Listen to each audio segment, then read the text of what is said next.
Hi everyone, it's great to see you. I'm Lorna and we're reading Claude in the Country by Alex T. Smith, and this is part 3.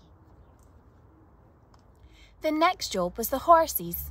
Claude was very excited to see these.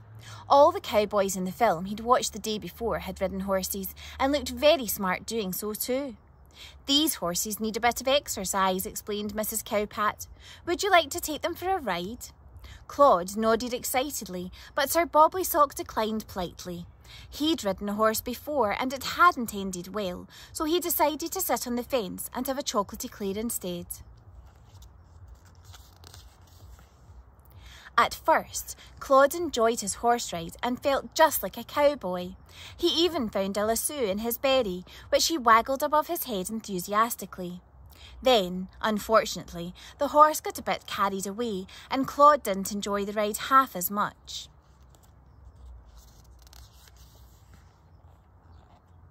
Mrs. Cowpat quickly untangled Claude and helped him smooth down his ears, which had got rather windswept in all the excitement. "I think we could all do with a nice cup of tea and a sit-down," said Mrs. Cowpat. The 3 farmers shared a flask of tea and had a slice of fruitcake each. It was lovely to have a rest for a few minutes, and Claude and Sir Bobblysock were just closing their eyes for a moment when... Cock-a-doodle-doo! The biggest cockerel you have ever seen crowed in Claude's ear.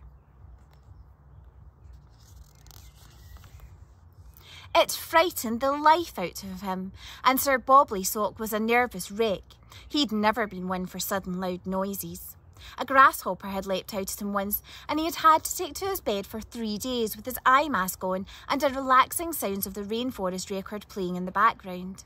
Claude didn't want all of that to happen again, so before the cockerel could make another noise, Claude threw a big piece of cake into its mouth and popped a pair of earmuffs on Sir Bobblysock. "Let's do something else now," said Mrs. Cowpat.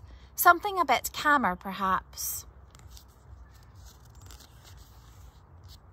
And she showed Claude and Sir Bobblysock her haystacks, her cows, her fearsome-looking bull, and lastly, her pigs. Claude sniffed a big sniffy sniff. Aha, he thought, it was the pigs that smelt a little bit like cheesy socks, and he couldn't help noticing that they were covered in mud and looked an awful mess. Mrs. Cowpat suddenly looked at her watch and gasped.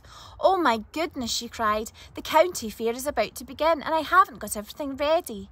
These pigs are competing in the most beautiful pigs competition, and look at the state of them.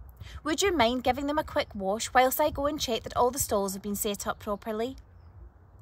Claude nodded and helped Mrs. Cowpat pull out a long hose and an old tin bath.